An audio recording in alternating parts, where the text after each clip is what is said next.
Hey, comment ça va mon ami? Tu as des choses en rap pour nous? Oui, des bananes, plantains et du riz. Super. Fabulous.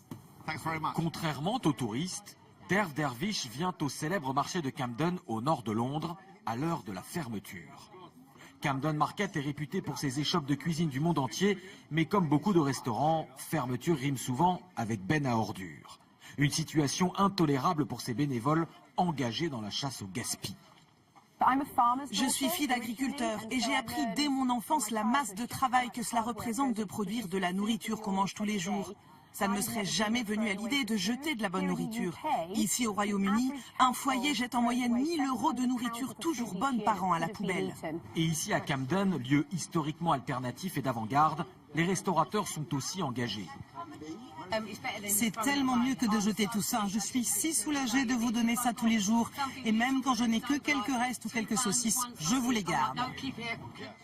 Pizza, nouilles asiatiques, tout y passe. En 1 heure, les 2 bénévoles reçoivent gratuitement des dizaines de kilos de nourriture.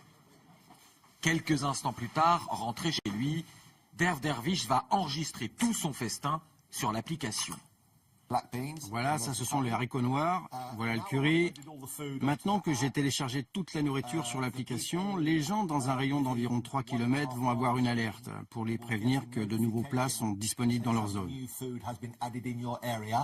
Et dans les minutes qui suivent, les premiers utilisateurs de l'application arrivent, comme ce père de famille. J'aime bien cette idée de partage alimentaire. Si ça devait être jeté, ce serait une honte.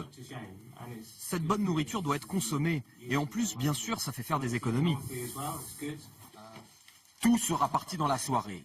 Ces applications d'économie solidaire se développent en Grande-Bretagne, mais fonctionnent essentiellement sur la bonne volonté et l'engagement des bénévoles. Des projets pour ajouter de la publicité sur le site, tout en gardant la gratuité de la nourriture, pourraient permettre d'étendre considérablement la pratique. Mais pour que le recyclage de la nourriture prenne vraiment son envol, il faut un concept industriel et des aliments qui se conservent plus longtemps. C'est ce qu'a lancé cet autre Anglais avec ses chips de fruits. La première fois que je suis juste allé demander dans mon marché s'ils avaient des fruits invendus ou un peu abîmés, ils m'ont donné 12 cajous entiers d'ananas et une palette entière de raisins.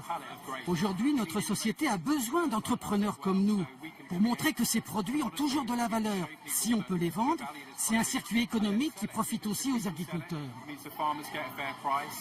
Et les premiers consommateurs semblent plutôt séduits. C'est très bon, c'est très fruité, je sens vraiment le goût de la pomme. Je prépare tous les jours le panier repas pour mon fils de 8 ans. Et ce serait quelque chose de parfait à mettre dedans. C'est très bon, très sain. L'usine de Spare Fruits commence à tourner à plein régime. Prochaine étape, expérimenter la même recette avec des légumes ou d'autres produits recyclés.